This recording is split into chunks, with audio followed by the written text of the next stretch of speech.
नमस्कार, your money में आप सभी का स्वागत है। मैं हूं सुमित। योर मनी, जहां पर हम बातचीत करते हैं पर्सनल फाइनेंस से जुड़े सवालों पर, पर्सनल फाइनेंस से जुड़े हुए टॉपिक्स पर और हर उस चीज़ पर जो कि आपके निवेश को और बेहतर बना सकते हैं और आप ज़्यादा अच्छे तरीके से अपने फाइनेंशियल जर्नी को एग्जीक्यूट करके अपने गोल्स को अचीव कर सकते हैं। हम हर रोज़ बातचीत करते हैं अपने जानकारों से और आपको सवालों के जवाब दिलवाते हैं, उनसे इंटरेस्टिंग टॉपिक्स के ऊपर बातचीत करते हैं। और अगर आपका भी कोई सवाल है तो आप भी इस कार्यक्रम का हिस्सा बन सकते हैं। आप भी हमसे सीधे सीधे मुखातिब हो सकते हैं, बातचीत कर सकते हैं। आप हमें अपने सवाल भेज सकते हैं आस्क आवाज़ योर मनी हैशटैग पर।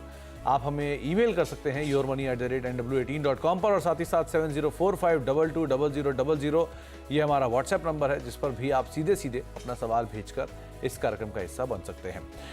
आज हमारे साथ बातचीत करने के लिए एक्सिस सिक्योरिटीज़ के ऑनलाइन बिजनेस के हेड समीर शाह सर मौजूद हैं, जिनसे हम बातचीत करेंगे आज आपके सवालों पर भी। और समीर जी से हम साथ ही साथ बातचीत करने वाले हैं एक और इंटरेस्टिंग टॉपिक पर, वो है चाइल्ड फ्यूचर की प्लानिंग को लेकर। तो अगर आप भी अपने बच्चों के लिए प्लानिंग करना चाह रहे हैं और एक लंबी अवधि के लिए, यानी कि 10 साल के लिए, 15 साल के लिए, 20 साल के लिए, 25 साल के लिए, इस तरह के नज़रिए के साथ आप निवेश करने की शुरुआत करना चाह रहे हैं, तो उसकी शुरुआत कैसे हो, क्या सही समय है, कितनी हो और क्या तरीके हैं, इन सब पर हम बातचीत करेंगे।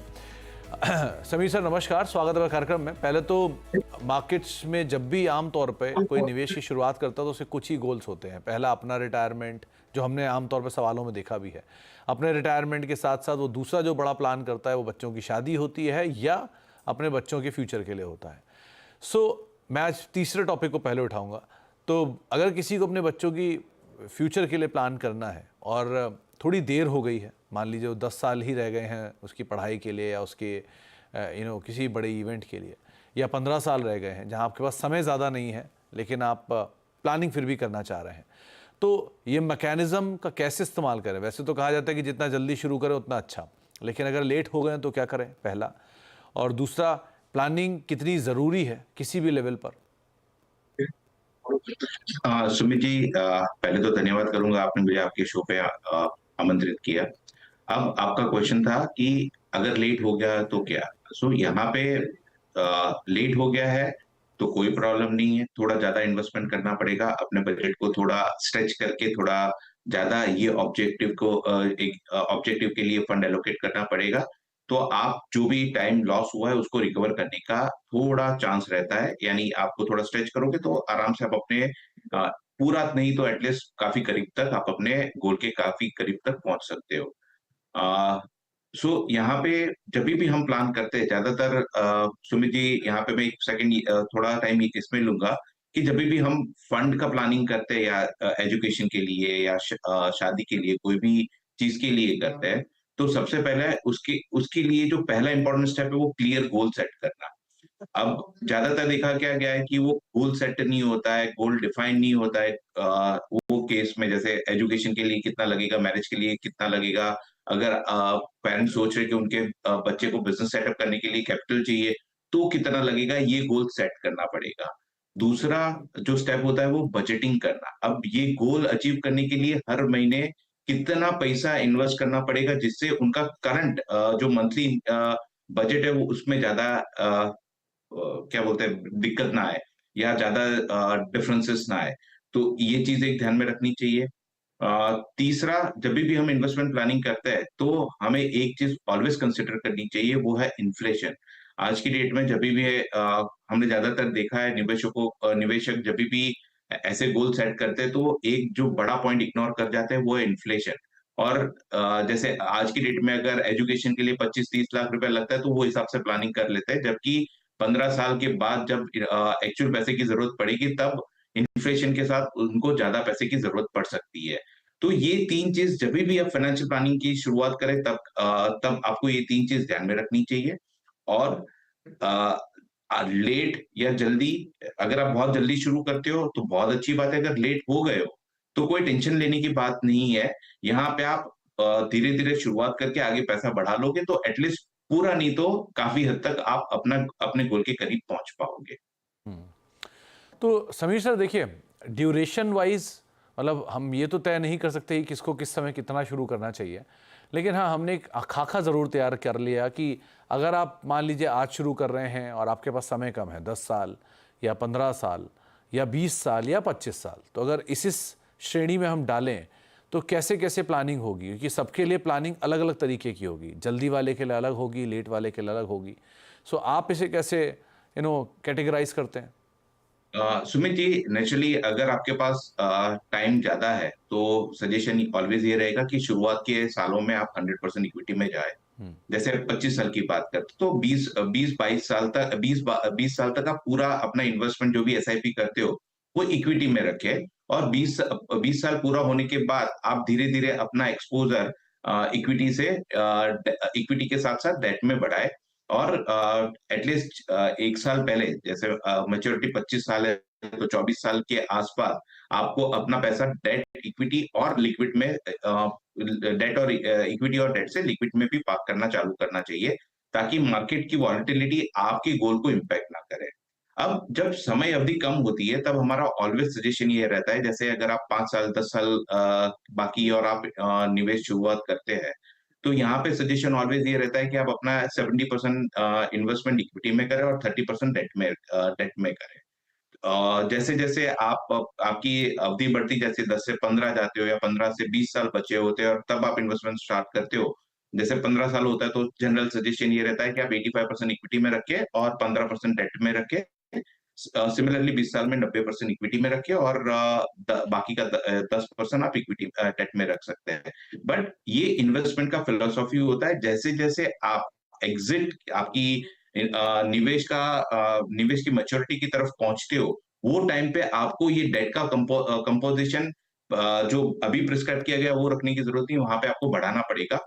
अगर आप 2 साल पहले हो तो इक्विटी डेट 50-50 हो जाना चाहिए, और लास्ट ईयर जब 6 महीने 1 साल बाकी है तब वो कंपोजिशन चेंज होके इक्विटी का मिनिमाइज हो जाना चाहिए और डेट की तरफ ज्यादा चले जाना चाहिए। तो आप जब शुरुआत करें तो इक्विटी ज़्यादा होना चाहिए, लेकिन जैसे जैसे आप आगे बढ़ते जाएं अपना डेट का एक्सपोजर बढ़ाते जाएं, क्योंकि स्टेबिलिटी की ज़रूरत उस समय ज़्यादा होती है जब आप एक बढ़िया गोल अचीव कर चुके होते हैं, उस समय नहीं जब आप शुरुआत करने जा रहे होते हैं।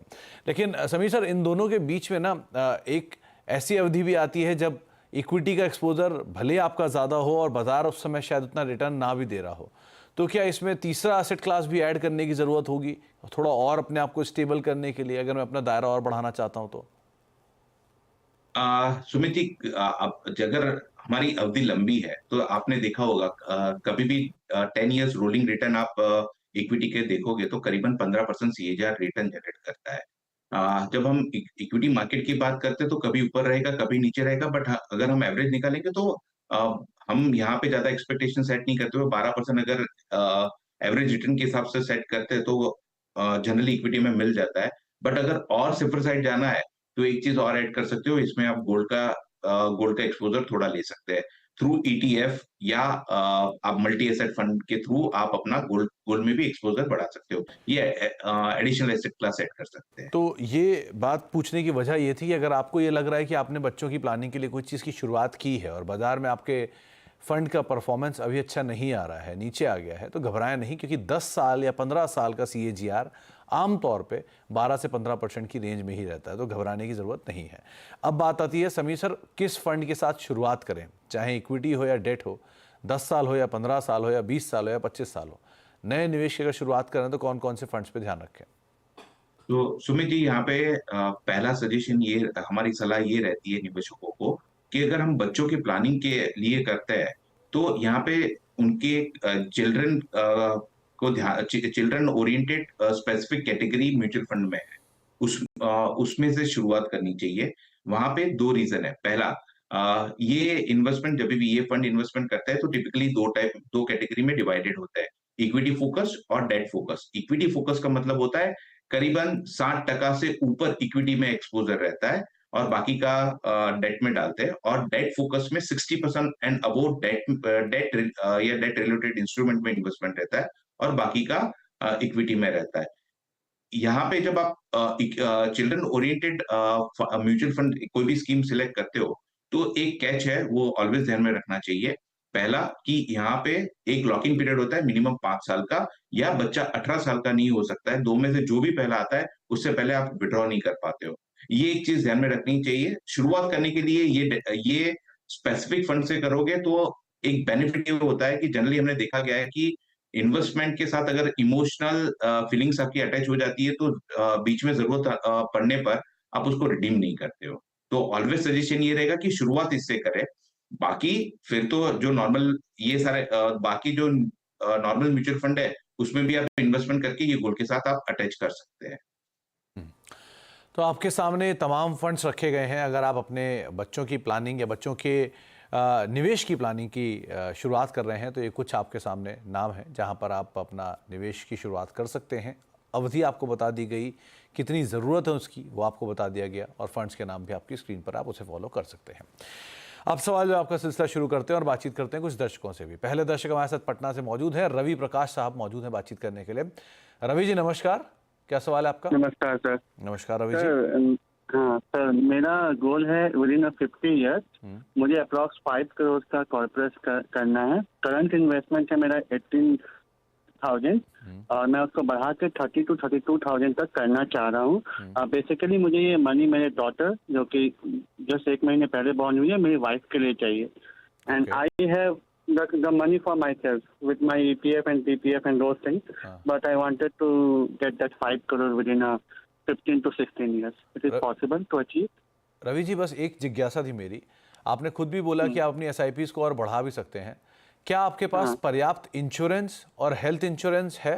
यस सर, ऑलरेडी मेरे पास टर्म इंश्योरेंस 1 करोड़ का और हेल्थ इंश्योरेंस 10 लाख का है ऑलरेडी। बहुत बढ़िया रवि जी। अभी आपकी उम्र आपने क्या बताई रवि सर? 34। और आप कब से निवेश कर रहे हैं ये ऑलमोस्ट 3-4 साल से, बट उस समय मेरा सैलरी कम था, but now I have more than enough salary to invest. वो कोई इशू नहीं सर, आपके निवेश का अवधि इंपॉर्टेंट होता है, पैसा धीरे धीरे बढ़ ही जाएगा। तो आपने बहुत अच्छी प्लानिंग की है Ravi sir, I must say, और सही समय पर आपने निवेश शुरू किया और धीरे धीरे आपने बहुत कुछ सोच भी रखा है। तो समीर सर 18,000 रुपये की SIP है जो कि ये पिछले कुछ समय से चला रहे हैं। ऑलरेडी कॉपस इनका 4.5 लाख रुपए पहुंच चुका है। 12 से 22,000 तक SIP और बढ़ा सकते हैं। 1 साल में SIP और एडिशनली बढ़ाएंगे। ये 15 साल में 5 करोड़ का लक्ष्य साध रहे हैं। इनकी बेटी 1 महीना पहले हुई है और 1 महीने पहले से उसके लिए इन्होंने मतलब प्लान करना शुरू किया है। एक बढ़िया वेल्थ क्रिएशन की बातचीत कर रहे हैं। एग्जिस्टिंग फंड्स आपके सामने हैं, आप बताइए क्या करना चाहिए इन्हें, और ये 5 करोड़ का लक्ष्य कैसे हासिल होगा?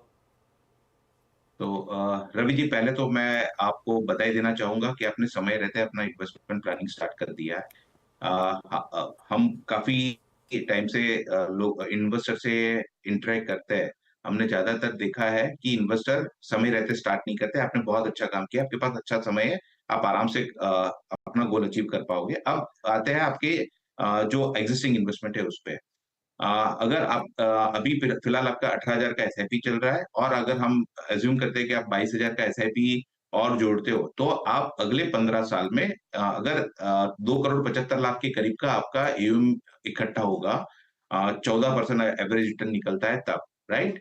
आपको 5 करोड़ का आपने अपने लिए लक्ष्य रखा है, तो हमारा सजेशन ये रहेगा कि आप हर साल 40,000 जो आप सेट करेंगे 18 प्लस 22, उसके ऊपर हर साल 12% का अगर आप स्टेप अप करते हो, तो आप आराम से अगले 15 साल में अपना लक्ष्य जो आपने 5 करोड़ सेट किया है, वो आप उसको हासिल कर पाओगे। अब बात करते हैं आपके फंड सिलेक्शन की, तो आपने फंड जो म्यूचुअल फंड की स्कीम सिलेक्ट करे, हाल फिलहाल के लिए सही है, बट इसको रेगुलर इंटरवल पे एक बार देखते रहना, क्योंकि मार्केट के डायनामिक्स चेंज होते हैं, वो हिसाब से आपको अपने फंड में बदलाव करते रहने पड़ेंगे। बट करंट सिचुएशन के हिसाब से आपका फंड सिलेक्शन सही है, तो यहाँ पे हमारा कोई भी सजेशन बदलाव को लेके नहीं। तो आपका फंड सिलेक्शन अच्छा है, कोई बदलाव फंड्स को लेकर नहीं किया गया है, लेकिन हाँ अवधि थोड़ी सी आप देख लीजिए, 12% के आसपास आपको अपनी SIP में बढ़ा की ज़रूरत है, लेकिन आप इजीली अपने गोल को अचीव कर भी पाएंगे।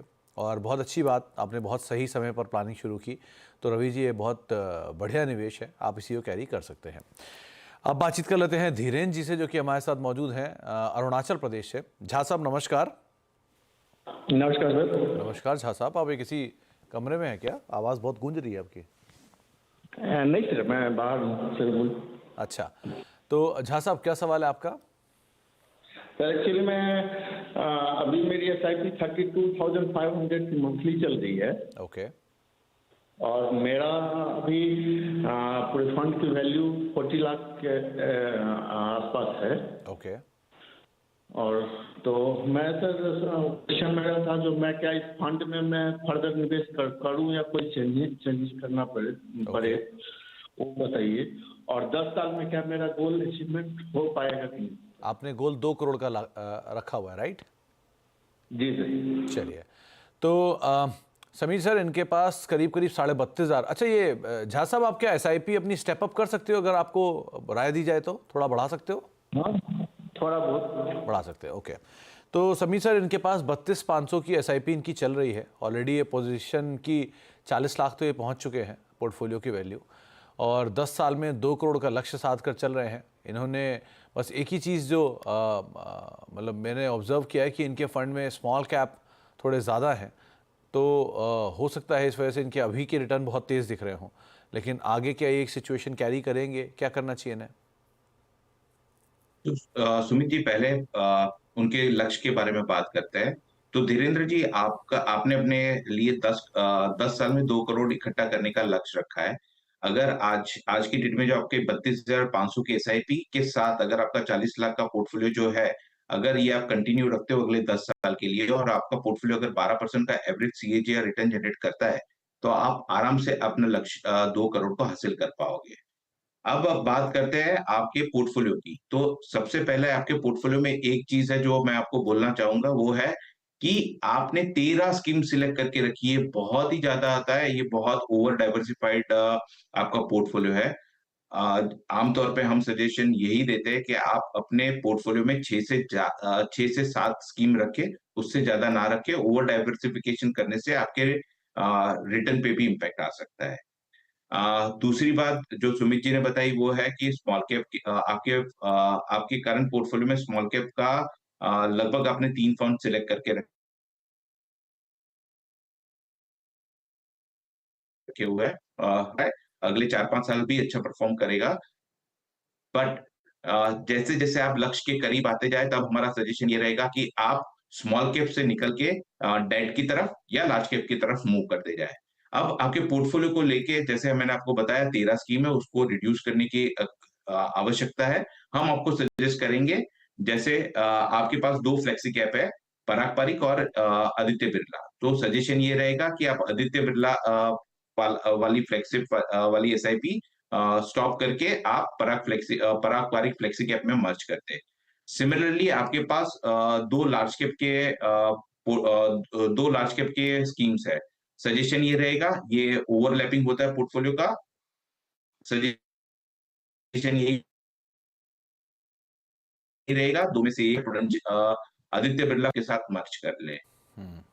मिड कैप में भी आपके पास 2 स्कीम है। सजेशन यही रहेगा, आप axis mutual fund SBI mid cap को एक्सिस म्यूचुअल फंड के साथ मर्ज करते हैं। और मल्टी कैप में भी आपके पास 2 फंड है, निपॉन और क्वांट। सजेशन ये रहेगा, आप क्वांट वाला SIP क्वांट एक्टिव वाला स्टॉप करके आप निपॉन मल्टी कैप के साथ आप मर्ज करते हैं। और रही बाकी आपके एक HDFC का डिफेंस फंड है, वो आप सेक्टोरियल फंड है, आप इसमें कंटिन्यू रखें, बट टाइम टू टाइम इसको देखते रहना, जब राइट टाइम आए आप एग्जिट ले लेना। और जैसे मैंने आपको बताया, SIP आज की डेट में स्मॉल कैप चल रहा है, अच्छा परफॉर्म कर रहा है, बट आगे जाके आपको इसको इक्विटी डेट में कन्वर्ट करना रहेगा, जैसे जैसे आप गोल के करीब आते हैं। स्मॉल कैप में हमारा इमीडिएट सुझाव ये है कि आप आदित्य बिरला की SIP स्मॉल कैप की SIP Nippon India small cap के साथ मर्ज कर सकते हैं। तो ये है आपके पोर्टफोलियो को लेके जो सुझाव है हमारी तरफ से। तो थोड़ा बहुत बदलाव और थोड़े स्कीम्स को घटाने की ज़रूरत है आपके लिए, क्योंकि आपने ऑलरेडी बहुत सारे स्कीम्स रखे हुए हैं, और बाकी आप थोड़े मर्ज कर लीजिए स्कीम्स को और होल्ड करिए अपनी पोजीशंस को। आप शायद आगे चल के अपना गोल अचीव करते हुए दिखाई पड़ेंगे। एक ब्रेक का वक्त हो गया, ब्रेक के बाद लौटते हैं। समीर सर बने रहेंगे, आगे भी उनसे हम कुछ और सवालों पर बातचीत करेंगे छोटे से ब्रेक के उस बाद। फिलहाल ब्रेक के बाद लौटते हैं। हम बातचीत कर रहे हैं समीर सर से, और साथ ही साथ हमारे साथ जो अलग दर्शक हैं उनसे बातचीत कर रहे हैं। हमारे साथ बातचीत करने के लिए गौरव जी मौजूद हैं, जो कि नवी मुंबई से हैं। गौरव जी नमस्कार, क्या सवाल है आपका? नमस्ते सर। नमस्कार गौरव जी। सर मेरा नजरिया है, जिसमें मेरा टारगेट अमाउंट है सर 2.5 करोड़ का। ओके। अगर म्यूचुअल फंड के जरिए क्या हम इसमें ये टारगेट प्रैक्टिकल है? देखिए गौरव जी, प्रैक्टिकल तो है, लेकिन उस पर हाँ भी जी। डिपेंड करता है कि आप कितना निवेश करना चाह रहे हैं। आप 2.5 करोड़ अगर 5 से 6 साल में चाह रहे हैं, तो आपका निवेश का कॉर्पस बहुत बड़ा होगा। तो आप क्या अंदाजा लगा के चल रहे हैं कि आप कितना निवेश कर सकते हैं? 4 lakh per month sir. 4 lakh per month के आसपास। ओके, जी। और आप ये कंटिन्यू कर सकते हैं अगले 5 से 6 साल तक? 5 to 6 years। ओके। क्या करना चाहिए समीर सर? इनको 5 से 6 साल में 2.5 करोड़ का कॉर्पस ये चाह रहे हैं, और ये पूछ रहे थे कितने की एसआईपी करनी चाहिए। ये 4 से 5 लाख के आसपास की एसआईपी पर मंथ में कर सकते हैं। तो क्या करें? पहली चीज़ तो ये छोटी अवधि 5 से 6 महीने साल में के लिए कौन से फंड इनके लिए बेटर रहेंगे, और क्या ये सही तरीका है निवेश करने का, वो भी बता दीजिए लगे हाथ। तो सुमित जी, पहला जैसे आपने बताया 5 से 6 साल की एसआईपी कर कभी हम सजेस्ट नहीं करते कि उसमें यानी सही तरीका नहीं है, लंबी अवधि रहेगी तो नेचुरली जो मार्केट का वॉलेटिलिटी होता है उसमें आप आराम से सेल थ्रू कर पाओगे। हालांकि 5 से 6 साल छोटी अवधि है, बट गौरव जी जैसे ज्यादा इन्वेस्टमेंट करना चाहते हैं तो आराम से वो अपने लक्ष्य 2.5 करोड़ को हासिल कर सकते हैं। इनफैक्ट वो 4 से 5 लाख इन्वेस्ट करना चाहते हैं, बट अगर उनको 2.5 crore invest 2.5 crore wealth create करनी है या उनको इतना एवं इकट्ठा करना है, तो उनको 2,40,000 की हर मंथ एसआईपी करनी रहेगी। अगर वो 2,40,000 की एसआईपी करते हैं और उसमें 12% का एवरेज सीएजीआर अगले 6 साल तक निकलता है, तो आराम से वो 2.5 करोड़ इकट्ठा कर पाएंगे। अब इनके पास 6 साल ही है, तो हम फंड के सिलेक्शन के टाइम पे ज्यादा अग्रेसिव नहीं जा सकते हैं। तो फंड सिलेक्शन के लिए हमारा सजेशन ये रहेगा कि वो आईसीआईसीआई अपने पोर्टफोलियो में ICICI Prudential blue chip fund में एक ब्लू चिप फंड में एसआईपी कर सकते हैं। दूसरा एचडीएफसी का बैलेंस एडवांटेज फंड है, उसमें इन्वेस्टमेंट कर सकते हैं। तीसरा मोतीलाल ओसवाल का large and mid cap fund है, उसमें इन्वेस्टमेंट कर सकते हैं। फ्रैंकलिन इंडिया का फ्लेक्सी कैप वो फंड सिलेक्ट कर सकते हैं, और निपॉन इंडिया का power and infra fund select कर फंड अपने पोर्टफोलियो में लेके अपनी एसआईपी स्टार्ट कर सकते हैं। तो आपको कई सारे नाम तो बताए गए हैं जिनको आप शुरू कर सकते हैं गौरव जी, और इनके हिसाब से अपने रणनीति बना सकते हैं। 2.5 लाख रुपए 3 लाख रुपए आपको चाहिए होंगे पर मंथ निवेश करने के लिए, आपके गोल को अचीव करने के लिए। लेकिन एक चीज़ आप फिर भी ध्यान रखिएगा कि जहां हम बात कर रहे हैं उसी दिन बाजार ने अपना ऑल टाइम हाई बनाया है। सो हम थोड़े से उस जोन में ज़रूर हैं जहां से बाजार की ऊपर जाने की गुंजाइश तो हमेशा ही रहेगी, लेकिन नीचे आने की गुंजाइश भी है। सो उस चीज़ को भी प्रैक्टिकली एटलीस्ट आप इवेलुएट करके चलिएगा, वो भी ज़्यादा बेहतर रहेगा। हम ऑल टाइम हाइस पे निवेश करेंगे तो थोड़े नीचे के दायरे भी हमें शायद आने वाले समय में देखने को मिल सकते हैं। अब आपकी तरफ से समीर सर, टॉप 4 फंड्स। तो सुमित जी, हमारे एंड से पहला सुझाव रहेगा कि आईसीआईसीआई प्रूडेंशियल का ब्लू चिप फंड, दूसरा एचडीएफसी का फ्लेक्सी कैप, तीसरा एसबीआई कॉन्ट्रा, और चौथा निपॉन इंडिया का स्मॉल कैप फंड। ये सजेशन रहेगा। तो ICICI Prudential blue chip, HDFC balance advantage fund, SBI contra fund और Nippon India small cap fund, ये कुछ नाम जिनको आप टॉप 4 फंड के तौर पर देख सकते हैं। अगर नए निवेश की शुरुआत कर रहे हैं तो इनके साथ आप अपनी शुरुआत कर सकते हैं। ब्रेक का वक्त है, लेकिन समीर सर बहुत बहुत शुक्रिया हमारे साथ मौजूद रहने के लिए और सभी दर्शकों सवालों के जवाब देने के लिए और आज के टॉपिक पर हमसे चर्चा करने के लिए। और अब योर मनी को ही समेटेंगे। एक ब्रेक का वक्त है और ब्रेक के उस पार खबरों का सिलसिला बना रहेगा।